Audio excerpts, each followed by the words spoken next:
anti-Semitism is always the example, the warning of people using very, very low resolution analyses of society and looking for a scapegoat for the inadequacies of their own lives. It's quite something to turn out not just week after week, but day after day. Spend your university years, instead of being educated and making friends and learning about your area of study, to live in a tent and holler about a far-off conflict about which you know nothing.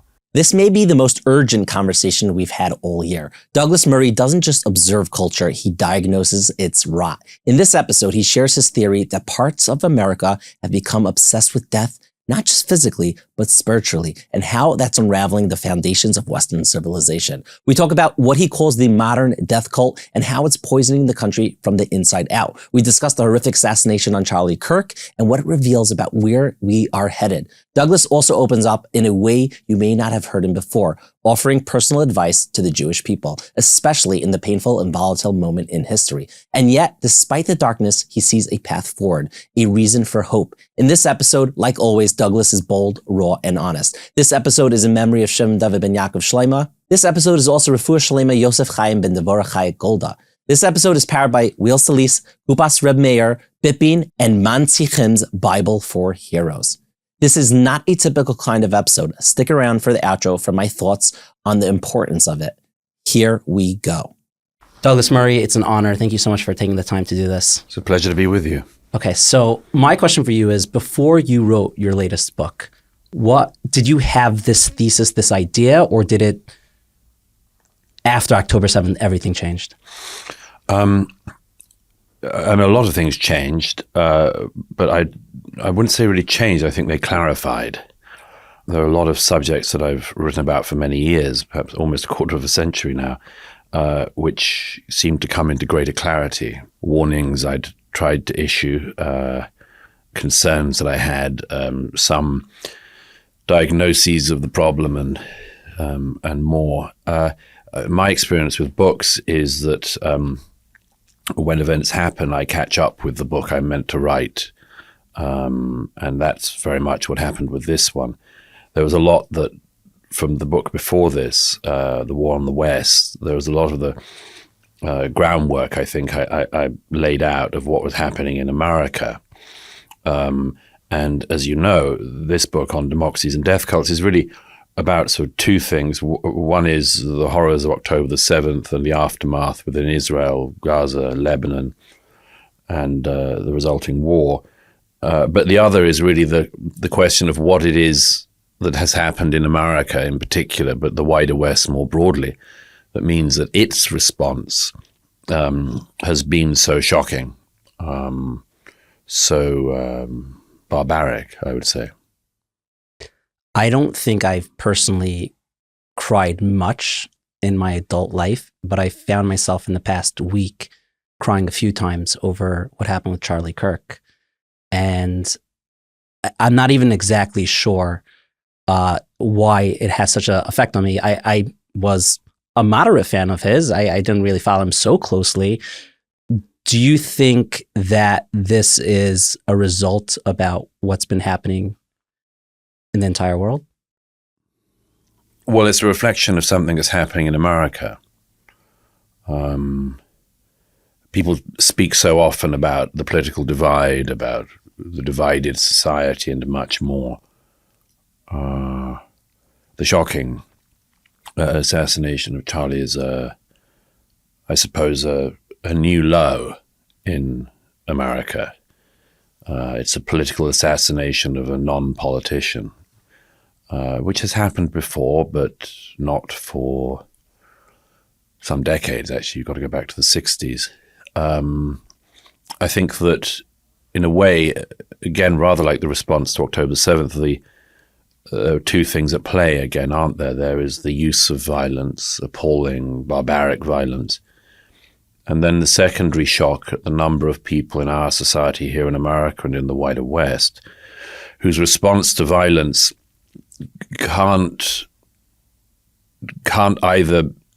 not be either a celebration of it or an excuse of it in some way. The I didn't agree with him on everything, or he had this view which inevitably, if you put that out, will lead to these sorts of caveats. Unfortunately, I've seen this before. Something similar happened with another Charlie Hebdo in Paris in 2015, when the journalists at a French satirical magazine were gunned down in their offices in Paris. Then also there was an outbreak, particularly in America, it has to be said, less so in France, but of I don't agree with what they were saying. As if that's remotely relevant. I mean, nobody agrees with everything that anyone else says. I think that the murder of Charlie Kirk is a very salutary moment for America to work out whether or not in America we excuse in any way the use of violence, whether we make excuses for it, whether we do the buts, whether we do the cavils and the corrections and all of that, or whether we just say no. No, nobody should be killed for their views, for their opinions, let alone, which is in many ways one of the most shocking things about this, let alone when they are literally in the process of doing the thing which we need to do so much in America, which is to look each other in the eyes and face to face, hash out differences of opinion. Charlie often said that, and he was right, and from a long tradition of American liberty, said that the thing about the use of debate and exchange of ideas was it's not just the best, but the only way to avoid the descent into the use of violence. And for him to have been murdered as he was exemplifying that thing that he had argued for is deeply shocking. Is there a connection to what occurred or the huge divide in America now with your thesis of your book about death cults? Is there a connection to the lack of thinking, the lack of looking for truth? In some ways, yes. I don't want to crowbar my theses into these recent atrocity, but I think that there has been a tolerance for justifications of violence which should not have happened. And it is, I suppose in some ways it is part of a pattern, and what would you say it is? It's tolerance of the idea that, that there are some views that should be shut down by violence. And obviously that can come from all political sides, and unfortunately historically has come from all political sides and none, and it's come from different religions and none, and much more. But I would submit that if Charlie Kirk had been a mainstream liberal instead of a mainstream conservative and had been murdered whilst exercising his right to free speech in America in 2025, I think it would be, I wish there would be some sick, repugnant individuals who would excuse it or laugh at it and so on. There's always sick people in a society. But I'd like to think that the conservative side would not rejoice in that person's death. I would have only the same shock as I do with the murder of Charlie Kirk. The extent to which everything's become a team sport is very disturbing. The extent to which people have been able to, think of that, let me use that left-wing term, other people with whom they don't agree. It's not enough that I can say this person is a mainstream conservative. It's not enough that I can say that they're a Republican. It's not enough that I can say they support the elected president of the United States. I have to say this is somebody who was a fascist, a Nazi, white supremacist, homophobe, and all of these other accusations. I've been long worried about the way in which the vilest terms of abuse, the vilest labels have been attached to mainstream thinking, mainstream opinion.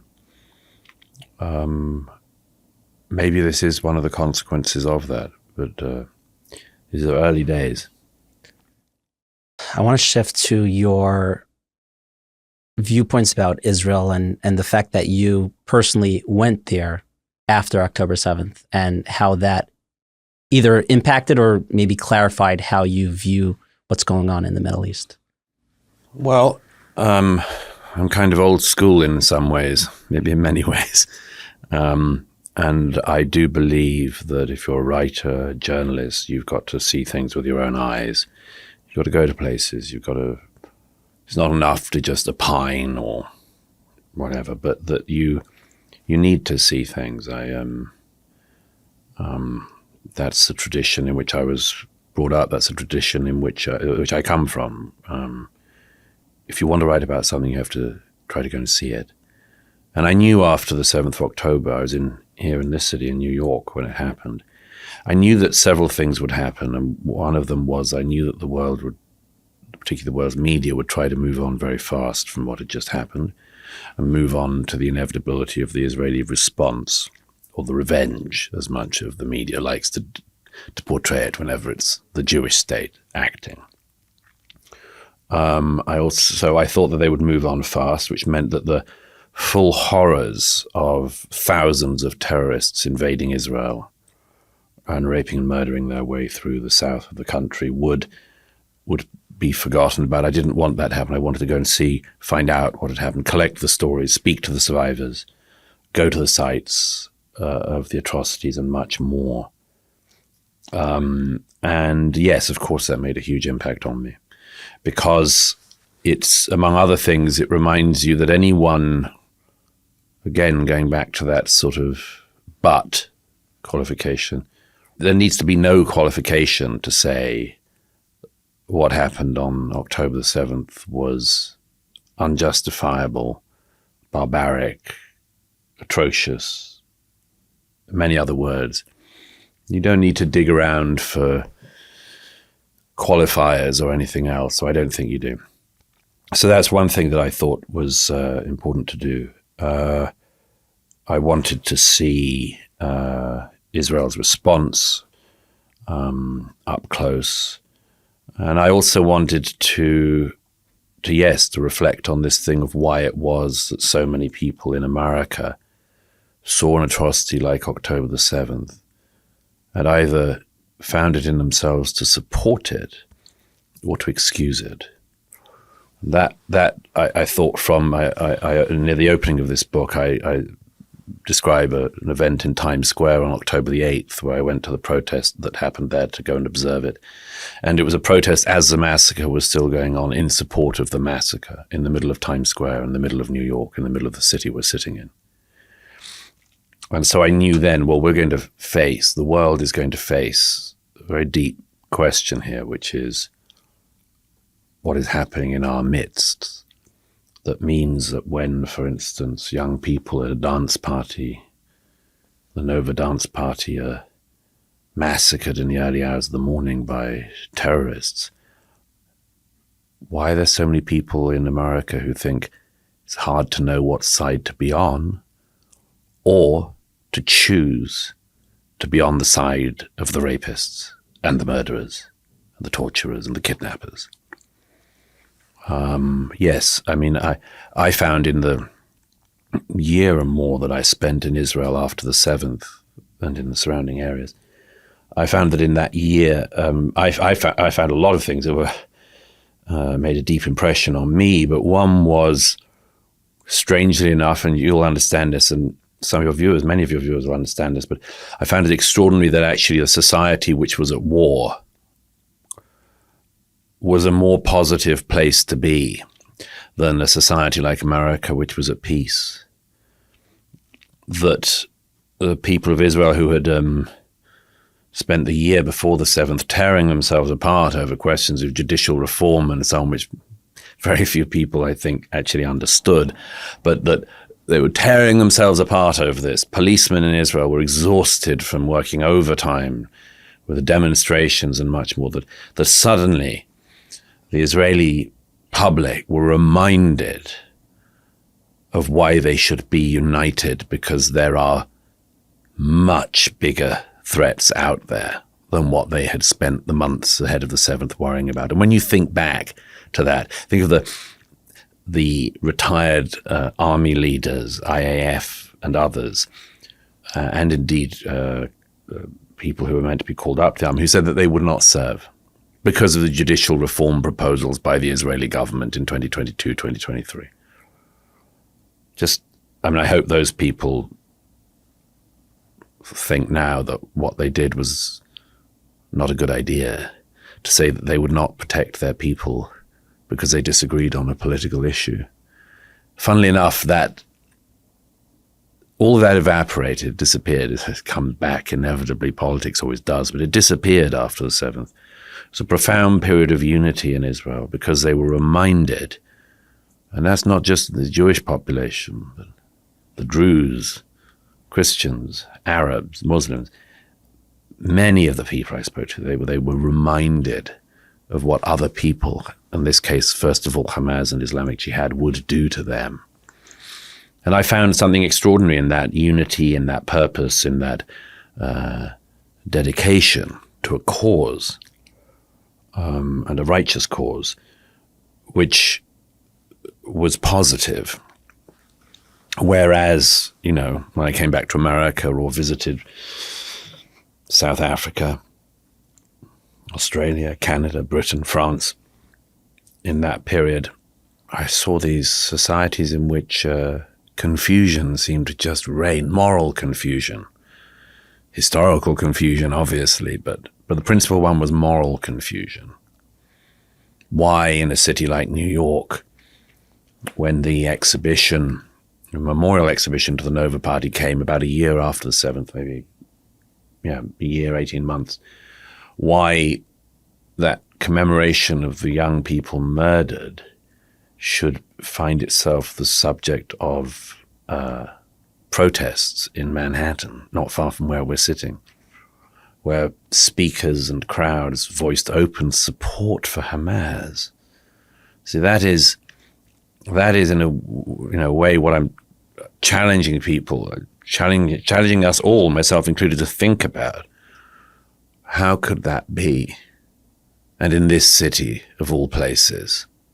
We're just getting started on this episode, and there's a lot more in it. But first, people often overpay by thousands when getting a car. Between hidden fees, inflated showroom pricing, and shady upsells, the average car buyer can spend $3,000 to $5,000 more per lease or purchase than they should. And that's why I use Wheels to Lease. For over 35 years, they've made car buying simple, transparent, and way more affordable. No pressure, no showroom games. Just tell them what you want, new or used, leasing or financing, and they'll hunt down the best deals on any make or model and deliver it right to your door. I've used them, I've sent friends to them, and everyone says the same thing. I can't believe how much I saved and how easy it was. So before you spend more than you have to, reach out to Wheels to Lease. You can give them a call at 718-871-8715, or you can send them an email at inspire@wheelstolease.com, or go to the website, wheelstolease.com/inspire. And of course, you could send them a WhatsApp. We're going to have a link down below. Save time, save thousands, drive smarter. Now, before we jump right back in, the situation in Israel today, more and more families are financially struggling. Parents are worried about how they will put food on the table, but you can be the answer they are waiting for. For just $250, you can sponsor a family's weekly meals. And truly, any amount you give will help bring comfort and relief to families across Israel. Join Kupath Rabbi Meir and an organization deeply committed to supporting families throughout Israel. Your support can provide food, clothing, and medical assistance to those in need, restoring hope and dignity. Donate today. Visit kupathrebmeir.org or click the link in the description box and help make sure no family is left without hope. Really an unbelievable cause. Now back to this week's episode. I remember when I was in high school, my Rabbi Brafman, of blessed memory, he used to explained to us how the world is starting to go mad. And at the time, we are like, okay, yeah, for sure. But I don't think really bought into it. But just the past few years, we're seeing this rise in hate, this rise in confusion, and it's sadly very validating. What's the root of this? Are people being dumb? Are people, they have an evil side to them? Like, where's this coming from? Well, a lot of directions. I mean, first of all, let's add the caveat that the world always seems to be mad. And even periods which you might look back at and think were relatively peaceful and tranquil were filled with their own worries and alarms. And as C.S. Lewis said, all crises and alarms and much more, as Lewis famously said, or, human life was always lived on the edge of a precipice. So that's not unusual, and that feeling isn't unusual. I think that having been said, there are some very deep things going on at the moment which we should confront. And it does seem that from two particular directions I would identify, things have run an awfully long way, pretty fast and very deep, which should not have been allowed to run as fast and unhindered as they have. The first is Islamic antisemitism, which I believe that a society like America, Britain, other countries in the West are very ignorant about. Jews included, by the way, many Jews are very ignorant about. Jews and non-Jews, we tend, ill-educated as we are on these issues and not educated enough as we always will be, we tend to understand far-right anti-Semitism. We tend to, anyone who's remotely educated will have some awareness of that, will have some awareness of historical Christian anti-Semitism. There's very little understanding in the West, principally because Islam has played really a very tiny, if not negligible part historically in the history of the West, inside our societies, that there's almost no understanding of how deep and wide Islamic anti-Semitism is. And I think that people should get themselves up to speed very fast on that, because there's no way of countering it unless you understand it. And the second thing is there's another form of anti-Semitism which is just too little understood, is much newer, and arguably therefore easier to counter, which is the form of left-wing anti-Semitism. Again, it can come from any direction, but the left-wing anti-Semitism, I think, is something that too few people understand as well, which is the worldview that really has been created only in recent decades. It's pretty new as an ideology, which is that the whole world can be divided into oppressor, oppressed, victim, victimizer, colonizer, colonized, white supremacist, anti-racist. There's a whole list of doctrines, and that in this situation, amazingly enough, miraculously enough, not miraculously to anyone who knows the history of anti-Semitism and so on, but that miraculously this system too would end up finding the Jews to be the ultimate expression of everything they hate, or purport to hate, or say they hate. So that the one Jewish state in the world will be the principal focus of their campaigning and so on, because Israel is, the most colonizing state, the most white supremacist state, the most capitalist state, the most genociding state, and just on and on. That list of defamations, lies, I go into, as you know, on Democracies and Death Cults, I go into a lot of the attempt to just fast pull apart of these lies. And they need to be pulled apart. But I think we also need to understand what is it that has gone wrong at a very deep level in societies like ours, that such an issue would not be an issue of interest or of study, but of campaigning, and as something like a sense of meaning in the lives of the people who engage in this. It's quite something to turn out not just week after week, but day after day. Spend your university years, instead of being educated and making friends and learning about your area of study, to live in a tent and holler about a far-off conflict about which you know nothing. We need to address the miseducation, the indoctrination that has been going on the issue of Israel and many other things, particularly, most importantly, first thing, on the issue of America and America's own legitimacy and past, which is constantly trashed in America, principally by the education system.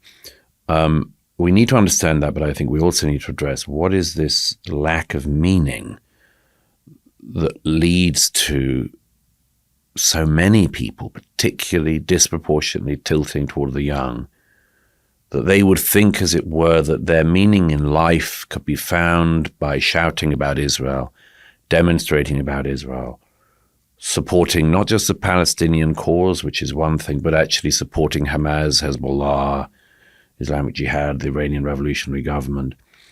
What is it that has made that happen? We need to not just diagnose that, we need to de-radicalize that portion of particularly youth in our countries who have found in this cause a sense of meaning in their lives. I know it's a really difficult question to answer, but practically, what could be done? Is there something that could be instituted to fight this? Well, everything can be done and should be done. The principal thing, it seems to me, in America is education. I think that there has been a cult that has been allowed to set up in our society, a cult which has just gone unchallenged for too long. You can always tell the behavior of cults by things like disassociate from anyone in your family who doesn't agree. That's not That's not healthy. That's not healthy. And that's not American.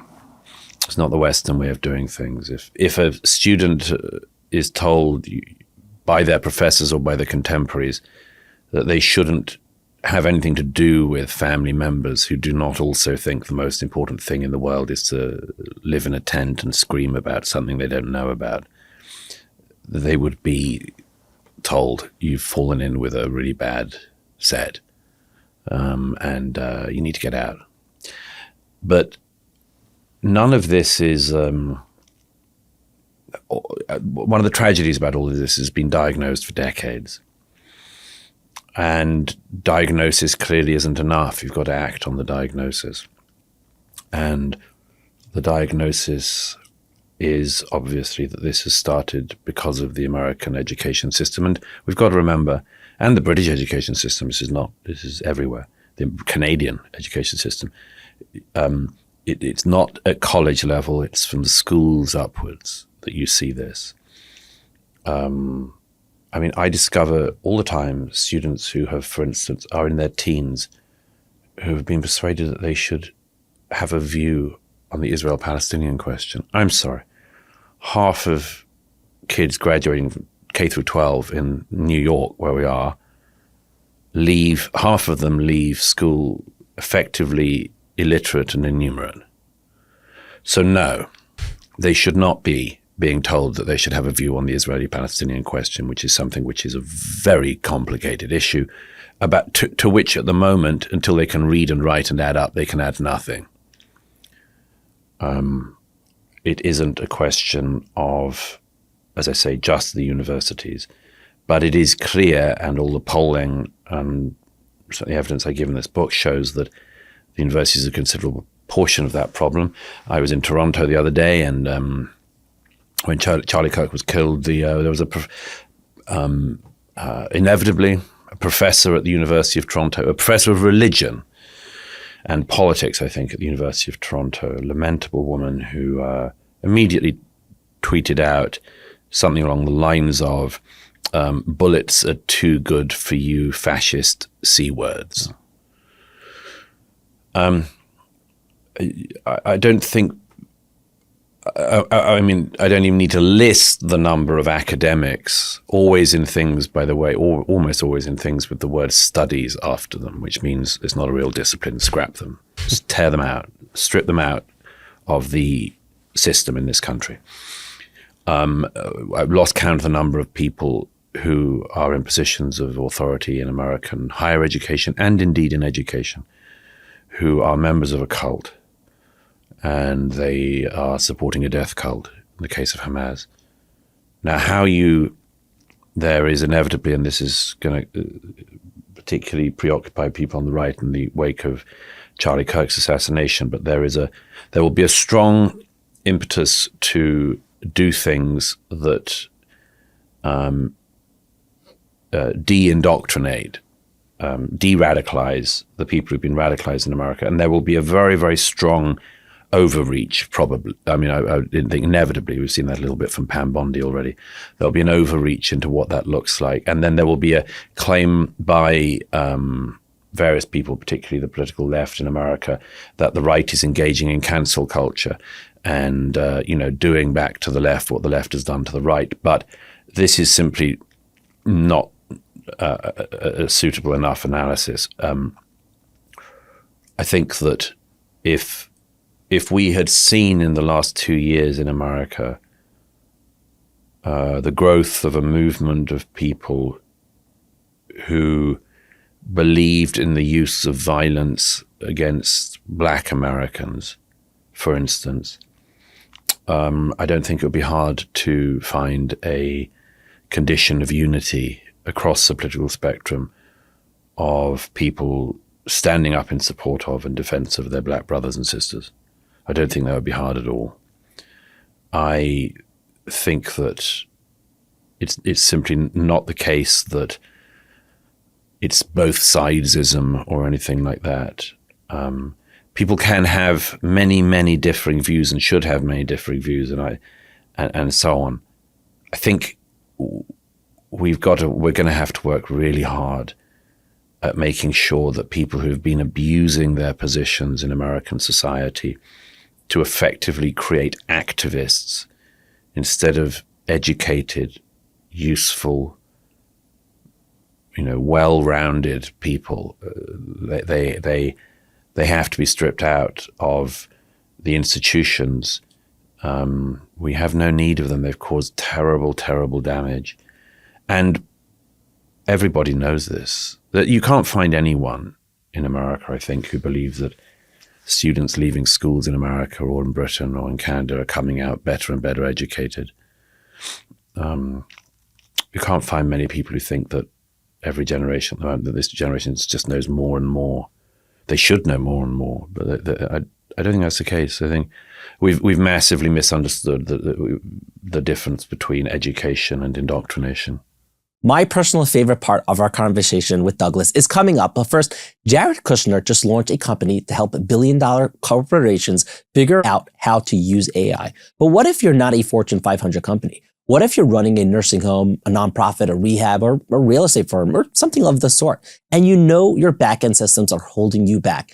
That's where BitBean comes in. BitBean specializes in building custom software that's designed to help you grow. Not off-the-shelf tools, real solution built around your workflow, your compliance needs, and your bottom line. I saw myself just the other day. They created a backend for a rehab facility dealing with HIPAA and regulatory headaches. The result, a clean, simple system that cut wasted time, eliminated errors, and increased revenue. BitBean helps businesses like yours do more with less. Faster onboarding, smarter billing, fewer mistakes, more profit. If you're ready to scale, visit bitbean.com. They make tech that makes you money. Now, we're going to jump right back in, but there's a beautiful thing that I just saw. If your shul or yeshiva has a Sefer Torah that needs repair, maybe the letters are faded, the stitching is worn, or it's no longer kosher, reach out to Mantzichim. They've restored hundreds of Torahs, giving them new life, often in memory of Israel's fallen soldiers and terror victims. It's where heartbreak meets holiness. Now they're launching something historic. The Chumash, the Bible of Heroes, a breathtaking, high-quality Chumash with Rashi and Onkelos, and every page is dedicated to a fallen hero from October 7th and the Iron Swords War. Of course, there's also English in there. Each one includes a dvar Torah, a short bio, and a message of remembrance. If you go ahead and give $360, in return, you will get a Chumash for your home. That's beautiful. Also, at the same time, you'll be a part of something eternal, because the second Chumash will be gifted in your name to a bereaved family in Israel. It's a way to bring Torah into your home and comfort into someone else's. Mantzichim's goal is 3.6 million by Simchas Torah 2025. Let's write their names into the story of our people. We have a special link, so go ahead and click that down below. Torah is eternal, and so is their memory. $360 for eternity, and of course, a gorgeous Chumash. Now, back to this week's episode. I'm going to go back to anti-Semitism for a second. Obviously, the Jewish people receive anti-Semitic, every form of anti-Semitism, but the fact that you're so against that, you personally, what has the haters, what have they thrown at you? Because are they saying that like no matter what you're going to say, they go, Israel paid you to say that, that. Well, I'd be rich if that was the case. No, I don't spend any time, and I encourage other people not to spend any time concentrating on what fools say about you. There's literally nothing I do less in my life. No, I mean, to my mind, the anti-Semitism question, of which the anti-Israel question is now it's an almost complete overlap in the Venn diagram, is a sign, and I've said this for decades now. It's a sign of ill health in a society if you tolerate that, and that's not just because of the history of anti-Semitism in Western democracies and the history of the 20th century. It would be enough if it was just that, but it isn't just that. It's that anti-Semitism is always the example, the warning of people using very, very low resolution analyses of society and looking for a scapegoat for the inadequacies of their own lives. And, there's this phrase from Vasily Grossman that I tried to popularize in the last couple of years, where Grossman said, "Tell me what you accuse the Jews of, I'll tell you what you're guilty of." This is an incredibly important insight by one of the great writers of the 20th century. And what that means, among other things, is when somebody is engaged in the low resolution thinking, the low grade thinking that leads them to anti-Semitism, it's always a form of projection. It's always a demonstration of something failing very deeply in their own lives, in their own hearts, and in their own minds. And a society that encourages that, I mean, it always exists, unfortunately. I think most people who've thought about it would agree with that. You can't eradicate that, but you can keep it down, and you can keep it away from the mainstream of your society, and you can shine a light on it. And that is one of the many reasons why I find myself pretty preoccupied with that question. I think it's the sign of ill health, the first symptom of a societal disease, which you have to then focus on curing. Do you find that people with opposing views to you, after you have a conversation or a debate or whatever it is, that they tend to say, okay, let me think about what you said, or no matter what, vehemently just going to argue with what you're saying? From your personal perspective. That's hard to say. I'll tell you why, because in my own adult life and career, the number of people who are willing to show up and debate has fallen off with each year. And there are various explanations for that. I've thought about it, and I've noticed it. You'll notice that the disappearance of debating societies, for instance, in schools and universities. And you'll notice the difference between a culture that existed, and I've written about this a lot in the past, a culture that used to exist in America of public debate has pretty much evaporated. Think back to something like when Norman Mailer wrote his book, his essay on women, and famously, has to defend his thesis at the town hall here in New York against, Germaine Greer and I think 2 or 3 other feminists. And it's a great, it's a famous event in New York intellectual life. That was how it used to be, that you would, you'd write a book or have a thesis, write an article, and then have to defend yourself. In recent years, that tradition has fallen away because there have been hucksters and frauds like somebody wrote back a couple of books back, Ibram X. Kendi, Robin DiAngelo is another one. People who've had an incredibly deleterious effect on American thinking who say they will not debate their ideas. They just won't.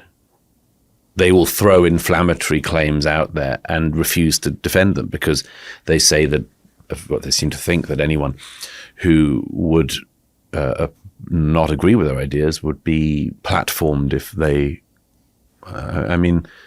this was not acceptable till very recently. And a second thing I'd just throw out there as a potential explanation is that I noticed that a lot of people in the age of Substack and social media and more simply want to reassure their audiences are correct and to feed them the diet that they think will keep their audience subscribed. And the monetary model seems not to reward people who are genuinely thinking, or at least not many, or at least not to a high enough number of people.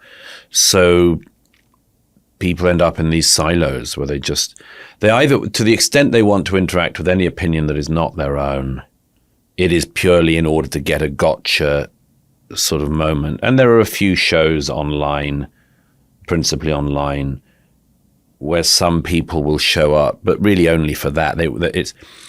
It's a sort of, was it WWF wrestling where it's just fake wrestling, And a lot of what passes for debate about very important issues is just that. It's WWF wrestling. It's fake wrestling. Preposterous people showing up and pretending to fight with other preposterous people.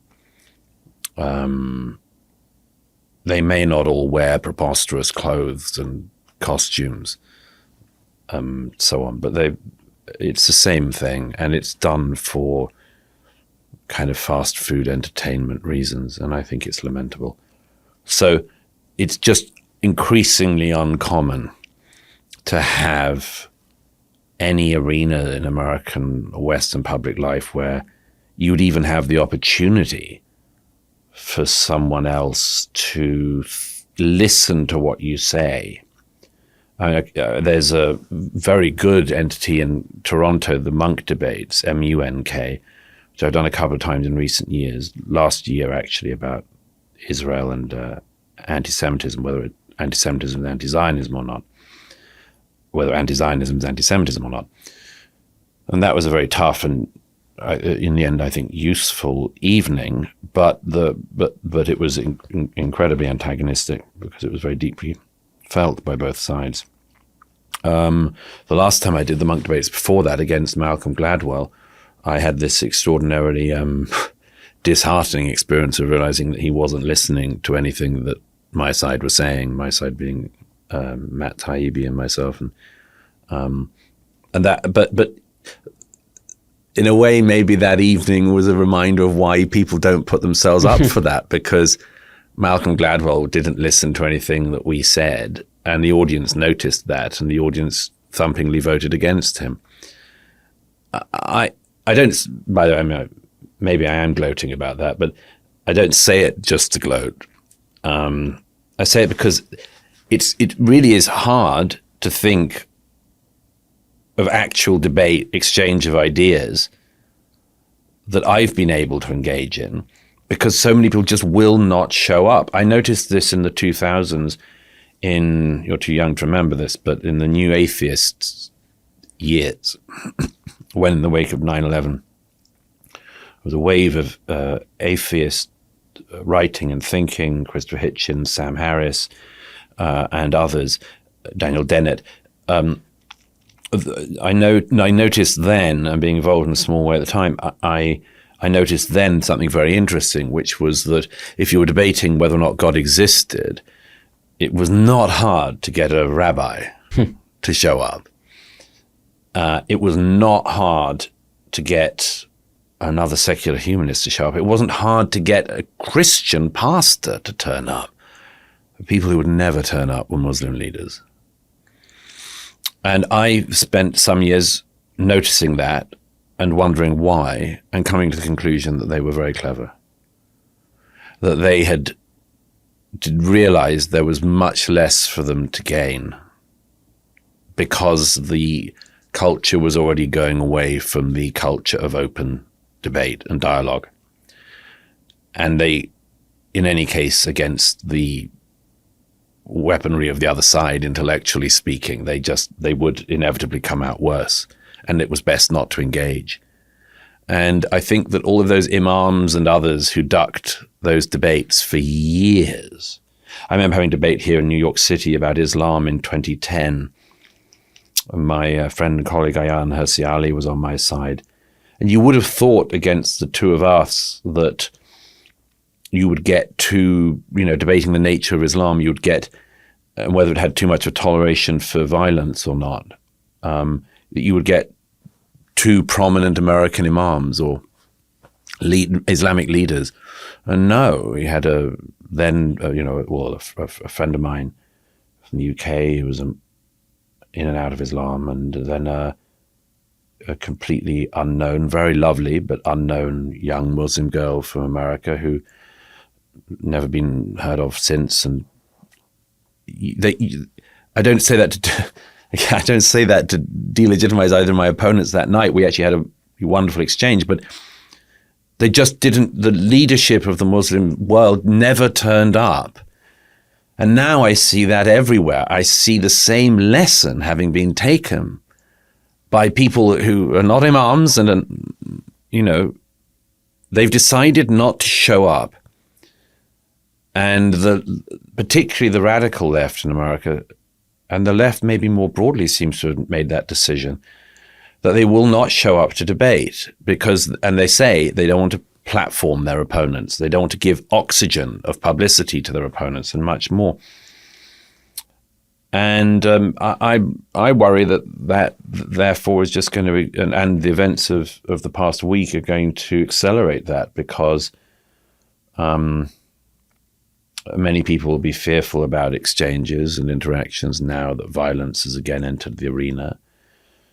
And so it's very hard to say, what opponents, it's the same in the reviews world. There was a time when I started out when, you published a book, it was reviewed negatively by your opponents and favorably by your friends and fairly, you hoped, by everyone else.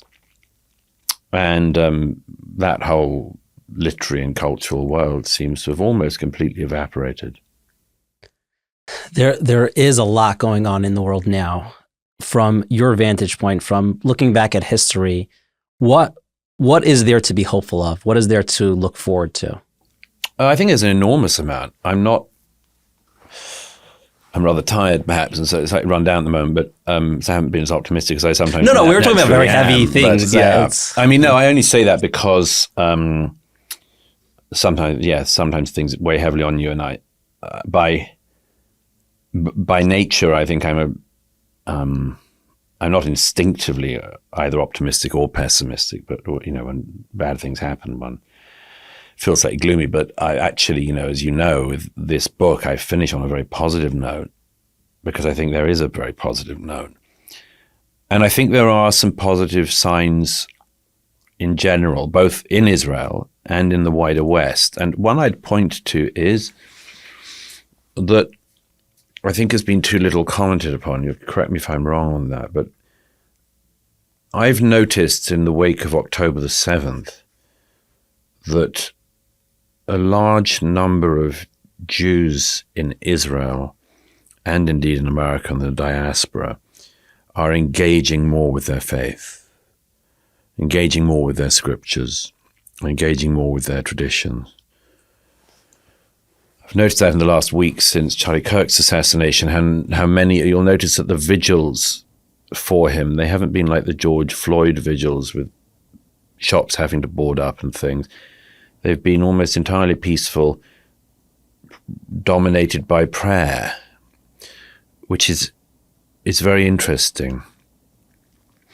Rusty Reno would refer to this, editor of First Things magazine, the Catholic magazine, would refer to this as the return of the strong gods. I think that is happening in response to the madness, you might say the whirlwind that feels like it's going on all around us. There's probably an inevitable, it's probably inevitable that there would be a wish to return to the tradition. And some people will see that as a bad thing. And of course, for some people, it could be a bad thing. In general, I think it's proving to be a good thing. I'm very moved by Jewish friends of mine who are engaging more deeply in Torah and learning Hebrew and more, and understanding the tradition from which they come. And I think that should and can apply to Christians as well, who also in the middle of some of this madness look for strong foundations and firmaments to hold on to. That seems to me to be a net positive, actually. Our era has tried some new religions, and they turn out to be far worse than the worst of the old ones. And they prove not to be useful in a storm. Maybe one of the few good things that will come out of all of this in the end is more people in the civilized West realizing that if we're going to go through a difficult time, or keep going through a difficult time, I should say, it's probably a good time to put on your strongest moral armor. Probably a good time to return to the foundations and to return to the things that gave our forebears succor and comfort and hope in the rightful belief that they might help see us through too. Really beautiful. I want to end off on this three-parted question. What is your advice for America? What is your advice for Israel? And what is your advice for the Jewish people? I think it's the same for all of them. Be strong and proud in your traditions and what's good in them. And don't let yourself be lied to about yourselves and your past. Don't allow yourself to be waylaid by maniacs and idiots and fools, and don't put off doing what you should do because the conditions aren't optimal now. I'm slightly echoing C.S. Lewis again there, but engage in what you should be doing personally and societally today, and not put it off. And for Jews and non-Jews, people in the West, people in Israel, outside Israel, I think it's the same thing. The reason why I finish on democracies and death cults with a strong optimistic note is that, as I describe, I've seen the people who have risen to the moment and who've made their people, their forebears and their successors proud. And I think we should emulate them. And everything about the direction that America takes in the years to come will be based on who we emulate and who we want to be. And I think we have before us people we should never want to emulate, and people who are great heroes, and they're among us and they're with us and they're available for emulating now. So I hope we do. Amen. Thank you so much, Douglas Murray. Great pleasure. Thank you. If you watched the entire episode, please comment the word hero, because I believe in a world that is going mad, people like Douglas are heroes. Is there anything I should have asked him? Please let us know in the comments. I strongly suspect we will have him on again, and I know there's so much more to cover with him. Now, before I get to my final thoughts, I want to thank our friends at the History for the Curious, the Jewish History Podcast, for connecting us with Douglas. They had an unbelievable conversation with him a little after October 7th, and you can watch it here on our channel. And of course, go ahead and check out all their episodes on their fantastic podcast. We will link them down below. Thanks again to our wonderful sponsors, To Lease, Kupath's Rabbi Meir, Bipping, and Mantzichim's Bible, Chumash for Heroes. Now, in a world that feels increasingly upside down, where truth is twisted, morality blurred, and hatred often masquerades as virtue, Douglas Murray remains a voice of reason. Calm, principled, fearless. He speaks not to inflame, but to illuminate. Now, in times like these, that kind of clarity is rare and precious. As Jews, we know our role isn't to blend into the darkness, it's to light up Lios ar legoyim, to be a light unto the nations.